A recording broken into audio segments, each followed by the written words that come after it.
Okay, so after you found a property, now you're going to get initial disclosures.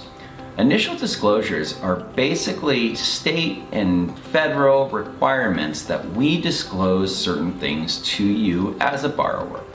And a lot of them, there's about 80 pages of disclosures that go out.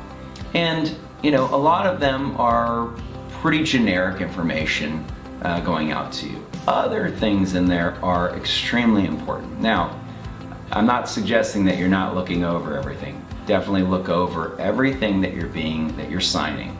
Make sure it's accurate. Make sure it's something that you understand. If you don't understand it, ask your loan officer.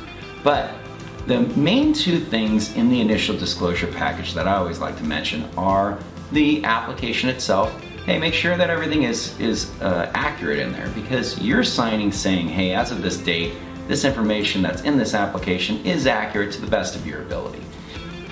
Okay, so one of the documents that I think is really important in the initial disclosures is the loan estimate. We call it an LE in the business, and this business likes to have an acronym around everything that we do, but it's called a loan estimate. And a loan estimate gives you all the nuts and bolts of the loan. It also gives you all the cost details of the loan. And that's why it's so important. It's one of these things that you can take and you can compare one lender to another, and you can say, who's giving me the best deal? The loan estimate is the best way to be able to do that. Well, when you're looking at this thing, what does it have on it? It has the subject property. Really, that's just the property you're trying to purchase. It's going to have the loan amount. It's going to have the interest rate, or an estimate of the interest rate that they believe they can get at that time. And it's going to have payment details, so the monthly principal and interest payment. It's also going to have an estimate of the property taxes and insurance, and if there's an HOA fee, it's going to have that on there. The page 2 is kind of where it really gets into some details of costs. So section A is origination charges. That is basically lender charges. So it's underwriting fee, processing fees, those type of things. Every lender has a different way of doing things. And you can't just say, well, if they have an underwriting fee, then that's worse than someone that doesn't, because there's a lot of things that go into that. What is your interest rate? That type of thing. So with that, there also can be, like, if you are trying to get the lowest rate possible, you might be buying down the rate. It's called a discount point. And it's not necessarily a bad thing or a good thing. It depends on the type of loan, how long you're going to have the loan for. That loan officer should be going over those details with you. The next sections are kind of weird. So they have like items that you can shop for and items that you can't shop for. That really doesn't really make a lot of sense to a lot of people, to be honest. But basically, think about it this way. Well, when we go to order an appraisal, we don't ask you, hey, what appraisal company do you want to use to order the appraisal? We really can't do that to begin with.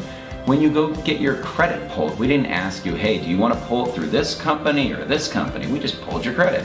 So those are the things that you cannot shop for. But things like your title and escrow company, you can actually say who you want to use for those services.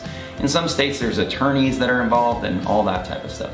But for the most part, you're probably working with a realtor. They're probably the one that's suggesting who you should use, and that's probably a good way to go about things for the most part. So beyond that, there are government fees, like recording fees and transfer tax, that type of thing. And then it gets into prepaids, and that's kind of a weird one. Okay, so section F, prepaids. So what is prepaids? Well, it's going to basically be your daily interest. So every day that you have a loan out, you are paying interest on that loan. Even if you skip a payment, as some loan officers like to say, which really isn't true. It's not a matter of you skipping a payment. It's just that your first payment may not be, like, it's November right now. So if you closed in November, your first payment wouldn't be December 1st. It's too quick to have a payment on December 1st. They wouldn't even have the information to you yet. So the first payment is gonna be January 1st for the most part. And so if you closed November 15th, well, then you'd have 15 days of interest that you would make up, and then you would not have a payment December 1st, and you typically have a January 1st payment. Beyond that, there is a section for if your lender is providing you a lender credit, And there's positive and negatives about that as well, so talk to your loan officer. And then there is going to be the estimated cost to close. How much cash do you need to bring in? Now, like I've said before, here at Excel Mortgage Services, we have everything from down payment assistance loans to 3.5% down to your standard 20% down kind of loans. Everything under the sun. So, basically ask your loan officer what's best there. But the cash to close is going to be one of those things you want to look at and really see, hey, how much do I really need to bring in here? And if you've already made your deposit, your initial deposit in the purchase contract, and you gave that to the title company already, that's going to show in there as well. So beyond that, that's kind of it on the loan estimate. I'm not going to go into too much more detail, but that's going to be it for the initial disclosures. All right, next video is down below. Bye-bye.